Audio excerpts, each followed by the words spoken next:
Okay, so we've got a new Animal Farm movie that came out. The trailer came out anyways. We got Steve Reviews is going to look at that. And then also I might look at this one from the Critical Drinker. Animal Farm, this was probably a bad idea. So each one of these is around 5 or 6 minutes. This is 7 minutes, and I'll probably look at both. I'll at least look at the one, the Steve Reviews one. Okay, so let's start this. Sorry, I know I'm a bit late to this one, but yeah, this looks diabolical. Tell me you didn't understand the source material without telling me you didn't understand the source material. And look, I'll be upfront. I know I made a review of Animal Farm many years ago, but truth be told, I don't think I gave the film a proper justified take. It was early in the channel's life, I didn't put as much research into the source material as I should have, and honestly, it could have been done better. And yet, even my review from years back still showed more recognition of the story's message and ideology than whatever the hell this is trying to be. The original story of Animal Farm exists to illustrate the corruption of power, the dangers of totalitarianism, and how revolutions inevitably betray their ideals.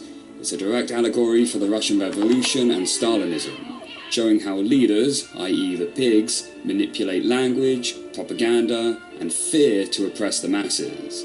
Old Major represents Karl Marx, Snowball is Trotsky, and Napoleon is Stalin.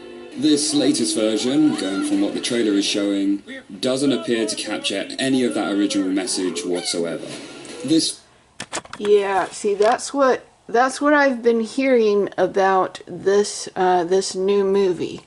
I have not watched the trailer myself, but I've been hearing that the movie basically has the opposite message. And the message of the original Animal Farm. So I was, all of us in my high school, we were forced to read the book in high school. And this would have been in the late 80s or early 90s. And we all had to read Animal Farm. And the message of the book wasn't just that revolutions, no matter how good the intentions start out with, they have a tendency to go into repression and all sorts of nasty stuff, and that the leaders at the top will manipulate the others. It wasn't just that message.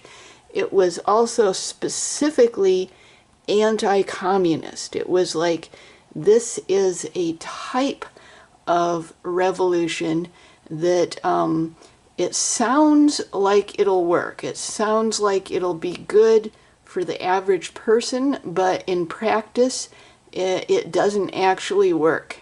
Maybe it works for a little while, but not for long, and it will go into something much worse than having the farmer in control.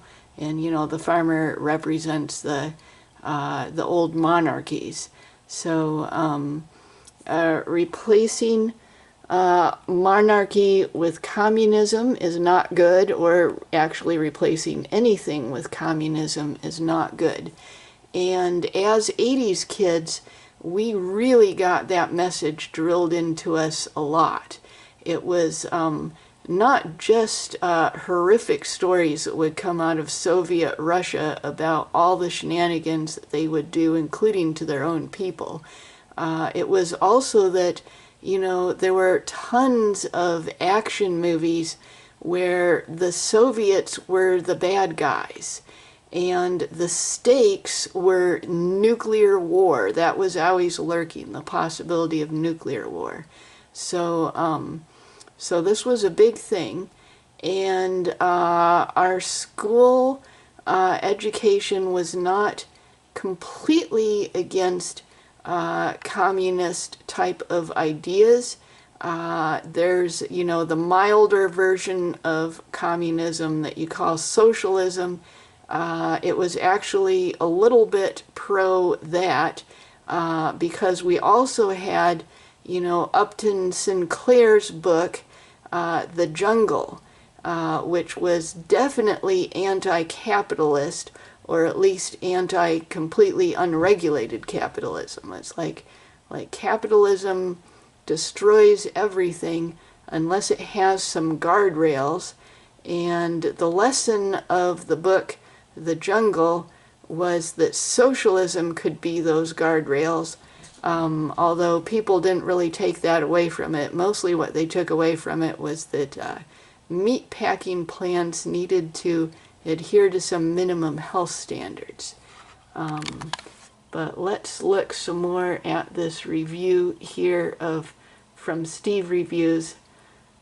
This film reportedly had test screenings where audiences absolutely hated it, to the point that Netflix, who originally bought the rights to it back in 2018, actively decided not to stream it.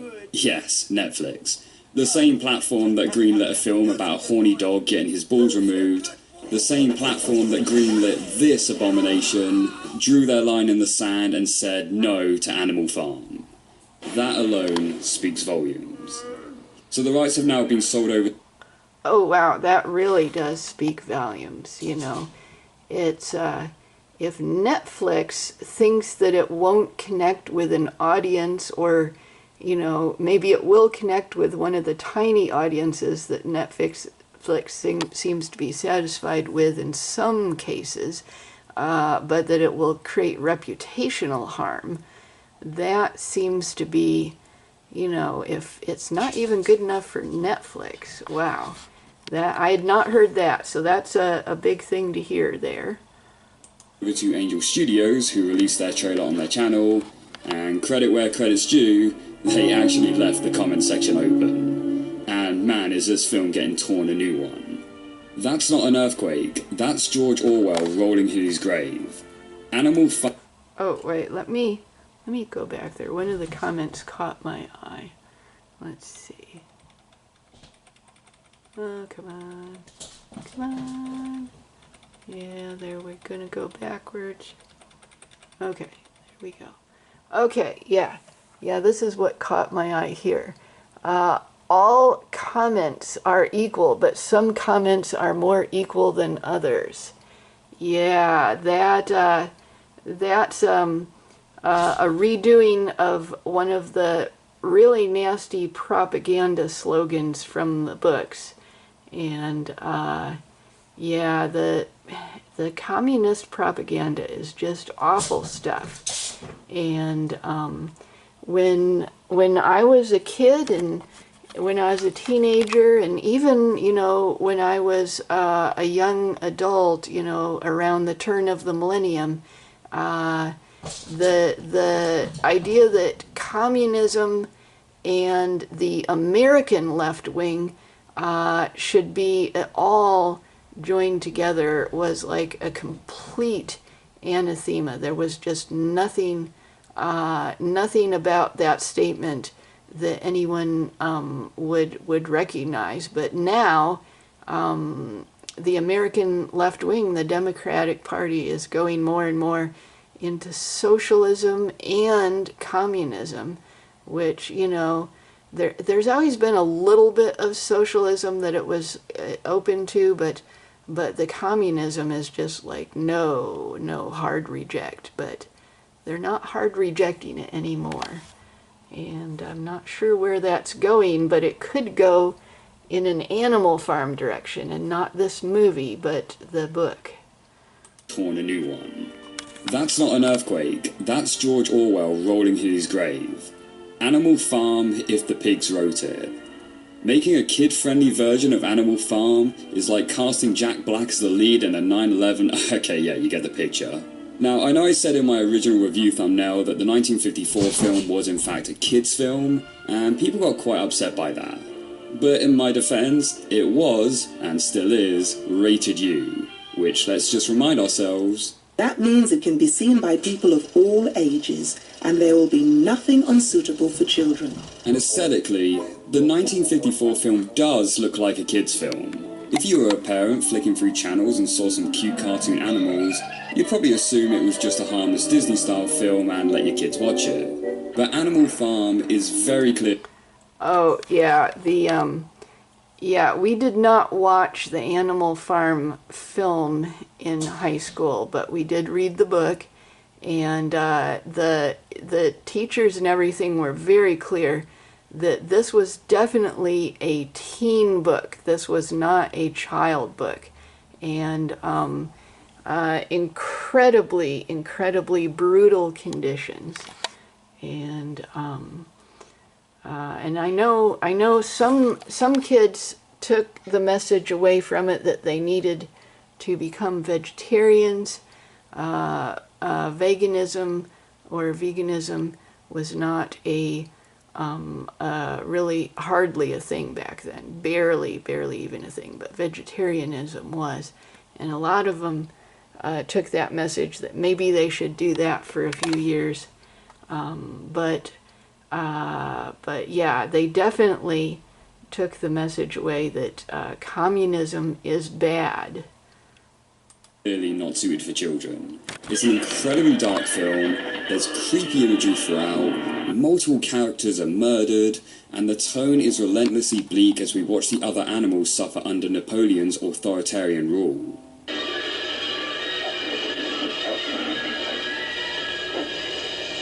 Nothing unsuitable for children. Napoleon in the original is cruel, cunning, and manipulative, showing no second thoughts to get rid of anyone who stands in his way. Whereas in this new version, he just seems like some bumbling buffoon who just wants to throw pool parties and drive Teslas. It's also really not helped by the fact that Napoleon is now voiced by Seth Rogen, who doesn't exactly portray anything as sinister or cunning. What does that say? Laughter House! That sounds awesome! I love to laugh! Who else is guilty? Stand up and confess! A man who once argued it's actually fine to have your car broken into multiple times because the thief might have left you a nice little treat, is now taking part in a film which is supposed to highlight how the upper few lord it over the great masses. Actually, you know what? Maybe he is suited to the role. A disconnected elite playing a disconnected elite? Perfect casting. This new version doesn't just look like a kid's film, I genuinely think it is one. When one of the commandments reads, no drinking naughty juice instead of no drinking alcohol, that tells you everything you need to know. Okay, this is a really bad idea. So it is, I guess it's saying communism good, except it's not really condemning communism. It's condemning capitalism instead. So basically the opposite stuff, and making it really cutesy for kids. So if that's what it's doing, then this is super bad. Oh no. If the film is too scared to say alcohol, then I highly doubt it will actually touch upon the dark subject matter of the original. Honestly surprised that this part didn't simply read as no unaliving each other. It reminds me of Disney's live-action Pinocchio remake, where Pleasure Island got rid of cigarettes and alcohol and replaced them with root beer, completely missing the point of kids indulging in forbidden behaviour and facing the consequences for it. Other parts I noticed in the trailer was that how the overthrowing of the farm looks incredibly goofy, whereas in the original the overthrow of Farmer Jones is violent and desperate, even resulting in death. In the trailer, the chickens are shown to be happily trading with the outside world, whereas in the original, the pigs are the one trading the chicken eggs with the outside world. This angers the chickens, leading them to revolt and smash their own eggs in protest. Yeah, this kind of stuff, there's a kind of thing that Hollywood does, where it adapts things in ways that it's like, you know, what if you had a drunk person read the book, and then 10 years later they write a screenplay based on one or two ideas that they could remember from the book. And that seems to be the Hollywood style these days. It's like, I mean, you know, it's not like Hollywood has never done this in the past. They've done it decades ago too, but now it's become a much more reliable and common way for them to make their stuff. And it's, you know, you could complain about this stuff happening once in a while in the older movies, but now it's just very, very predictable. Only to be sentenced to death for it. And I know a lot of those things I pointed out do seem minor, but they are critical points which goes to illustrate just how disconnected this film is looking from its source material, and at how little it understands the significance of it. It genuinely baffles me at how the version that was funded by the CIA is looking more faithful to the original than this. This version is set to release in May of 2026. I will most likely be reviewing it when it comes out, so stick around for that. Not unless the film gets delayed due to some last minute. So the original animated film was funded by the CIA. I did not know that. That is surprising. But, you know, considering that it's a very anti-Soviet film, I can see why they did it. But yeah, that's surprising. Rewrites and edits. But for that, we'll just have to wait and see. I suppose it goes to show that all adaptations are equal, but some are more equal than others. Until the next one, guys, take care and Merry Christmas. Okay, let's go look at the Critical Drinkers one. See, I'm already 1 second into this. Let me rewind to the beginning, and this is 6 minutes and 52 seconds. Animal Farm. This was probably a bad idea by the Critical Drinker. Now, he is really snarky, and I know that there's a lot of complaining on the internet, and the internet is about complaining. That seems to be the theme, but the Critical Drinker knows how to complain in a really snarky way that is humorous. So even in the cases where I don't agree with his opinions, it's often amusing to watch him snark away. And I think that's one of the reasons why he's so popular. Is, well, for one thing, is that he does have pretty good opinions. I think that the average person agrees with him a lot. And I do agree with him a lot. But even when the opinion of his movies and stuff that he's reviewing is different, it is not a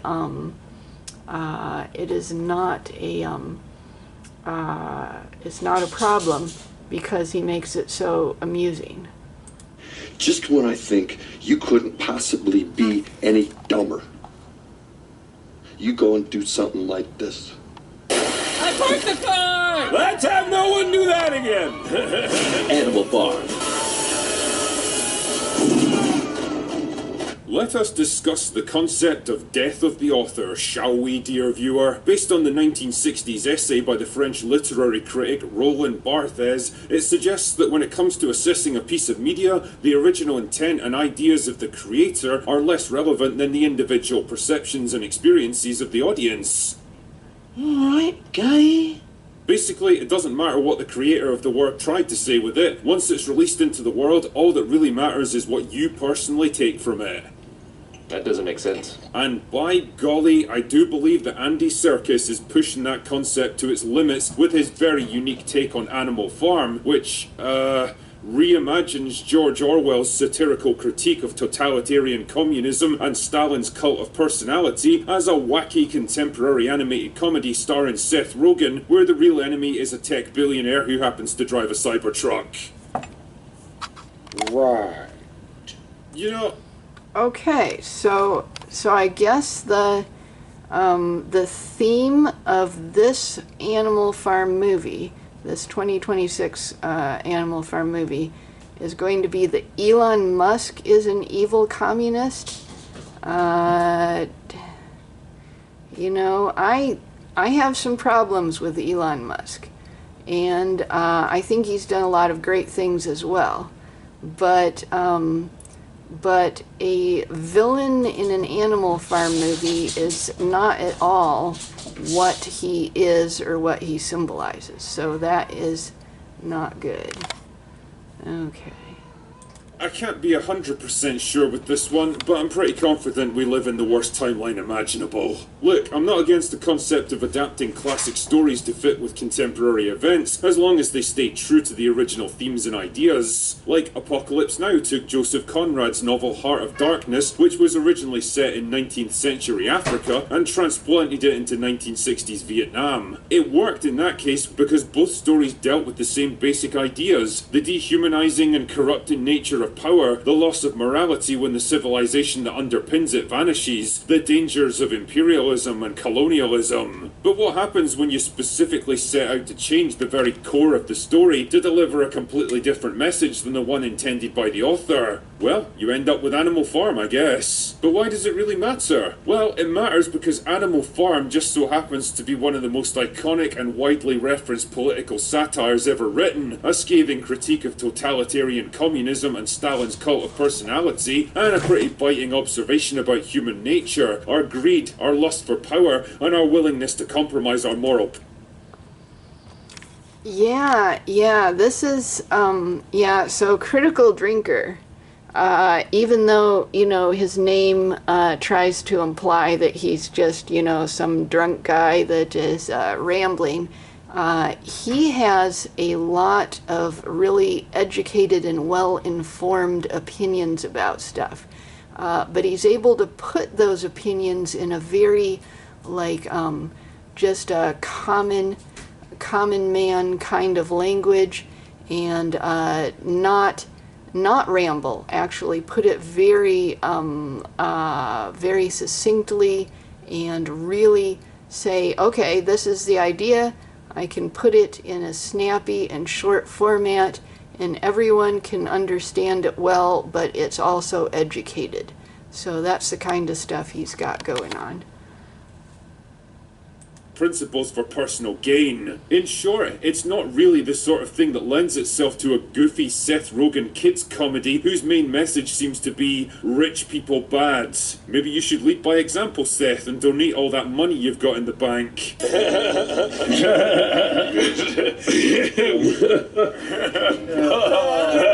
Now, you might find this hard to believe nowadays, but once upon a time I actually used to read books, and George Orwell's works made quite the impression on teenage me, so I have to admit I do have a certain attachment to Animal Farm. The original novella roughly follows the events of the Russian Revolution and the eventual rise of Stalin as sole dictator, and the purges and totalitarianism that came with him. The animals of Manor Farm stage a rebellion against their corrupt and incompetent human overlords, i.e. the Russian aristocracy, and usher in a new society based on the promise of equality and freedom for all, as imagined by Old Major, basically a combination of Marx and Lenin, who dies before he can see his dream accomplished. In the power vacuum that follows, a pair of pigs, Napoleon and Snowball, Stalin and Trotsky, fight for control of the farm until Snowball eventually gets pushed out and exiled, and Napoleon...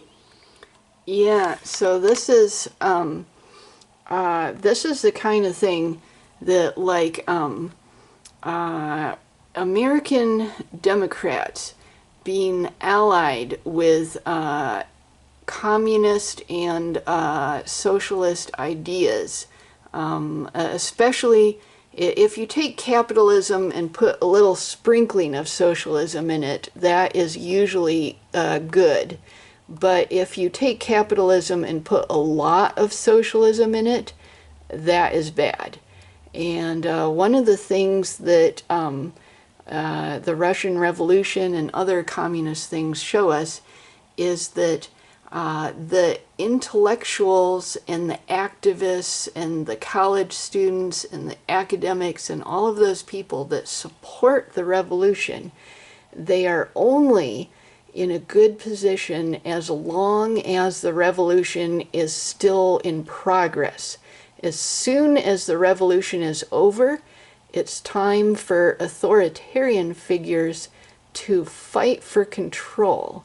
And they end up having control in an even worse way than monarchies because of the way that propaganda filters into the very minds of the subjects, and just really gets in there to every detail of thought and the thought control.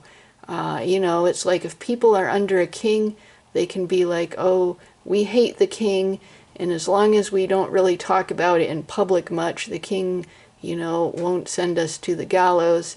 But in communist, it's like even staying quiet about your thoughts is not necessarily good enough, because the propaganda will come for you.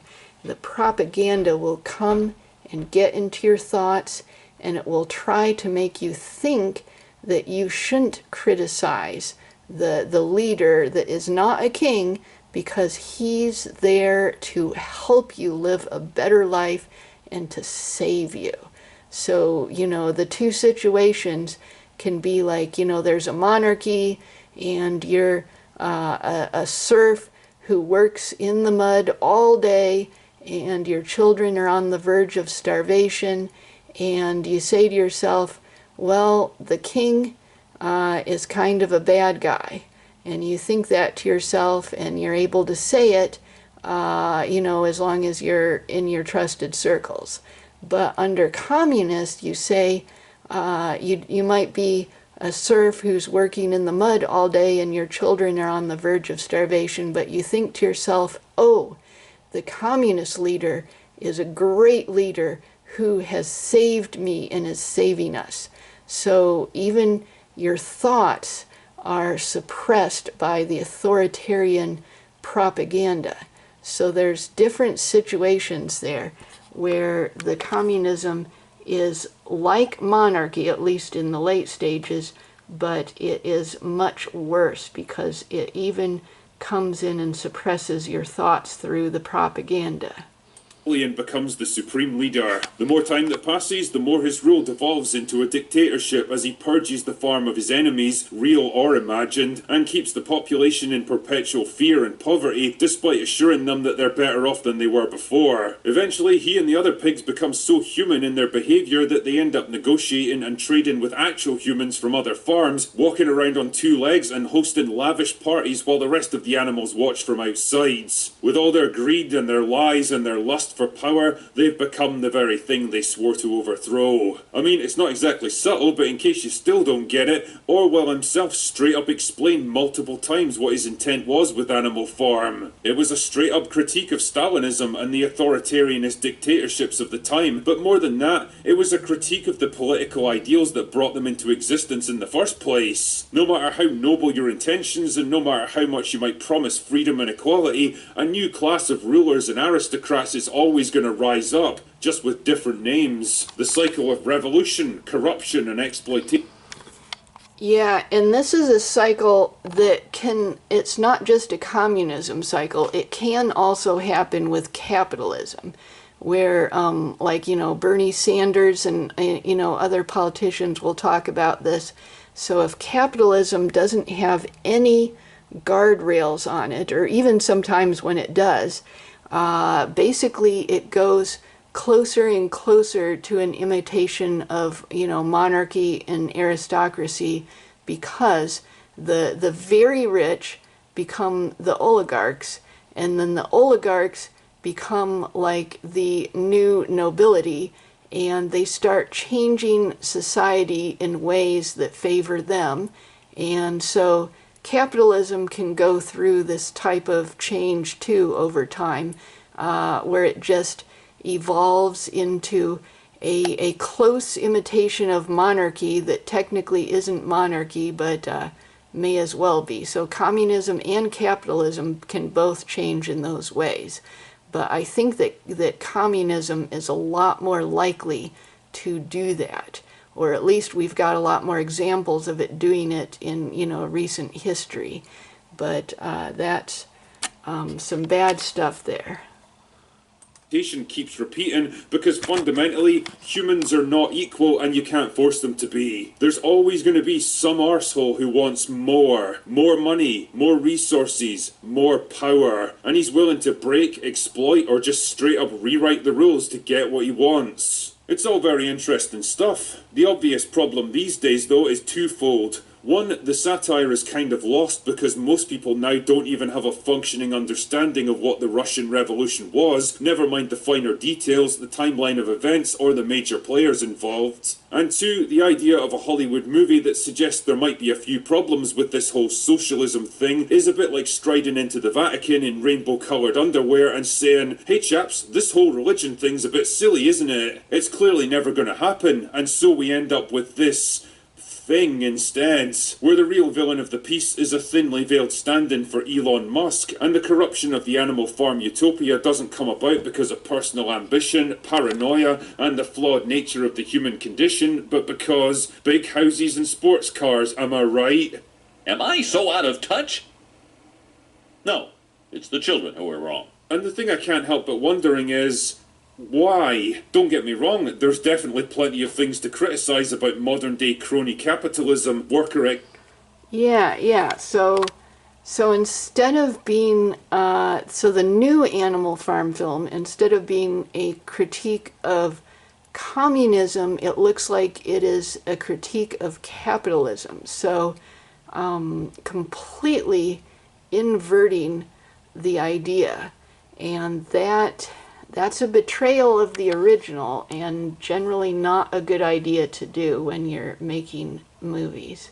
Exploitation and corporate monopolies, but Animal Farm isn't the framework to do it in. Fundamentally, you're trying to tell the wrong story in the wrong setting, and it would have been way easier, and probably less intellectually offensive, to just come up with a whole new narrative that better suits your objectives. I honestly can't believe that Andy Serkis is directing this. I can't believe he's been working on this project for 15 years and this is what he produced. I can't believe Seth Rogen is still getting hired for movies when his films are usually the place where fun, common sense and good taste go to die. In short, I think that remaking Animal Farm for modern audiences might have been a bad idea.